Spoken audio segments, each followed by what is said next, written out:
Hi, and welcome back to Notbackpacking, and today we're reviewing the first hotel of 4 on our epic road trip of 1,600 kilometers down Australia's east coast. Today we're checking out Nambour Heights Motel, which is around 27 kilometers from the downtown Mooloolaba area of the Sunshine Coast.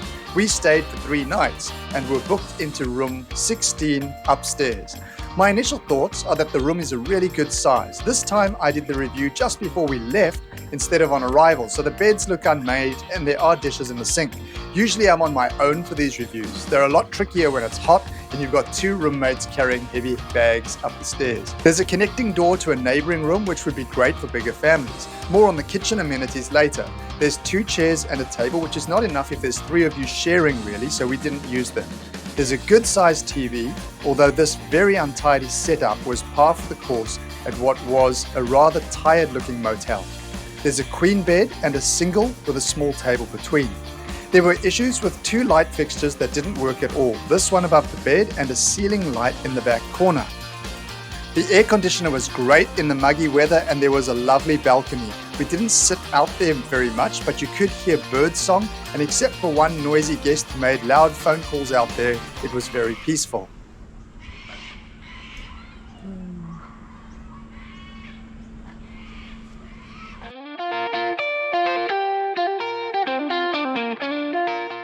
A real highlight of the Nambour Heights Motel was the TV options. Stan, Netflix, Disney, Amazon, and normal TV gave us the sort of options we just don't have at home, although as you can see, it often took a very long time to load.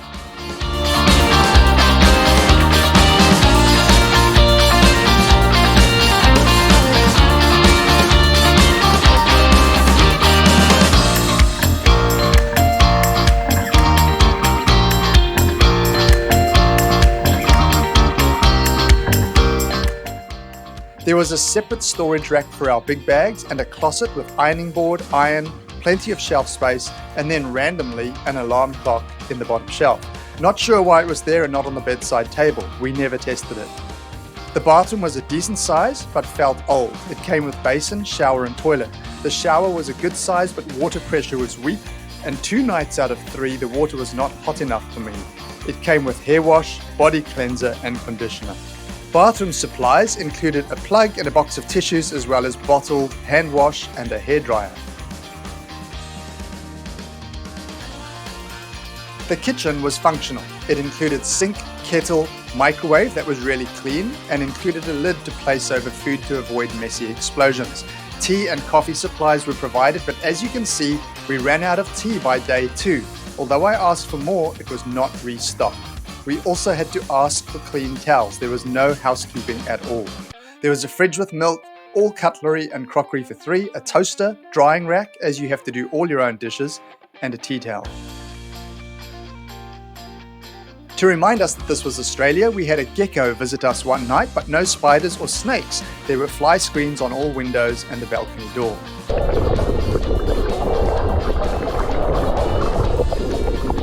Another big plus at the motel was the swimming pool. It was under shade sails, which actually made it almost too cold in that area.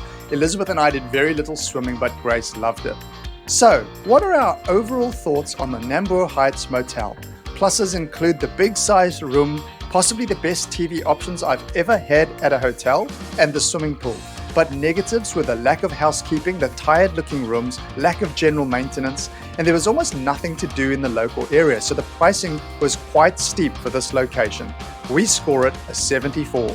Now you're going to want to check out our other videos on our epic Australian road trip all the way from the Sunshine Coast down to Sydney and beyond, so make sure you subscribe and check out our other videos. Also comment down below on your own hotel experiences. We'd be keen to hear from you. Take care.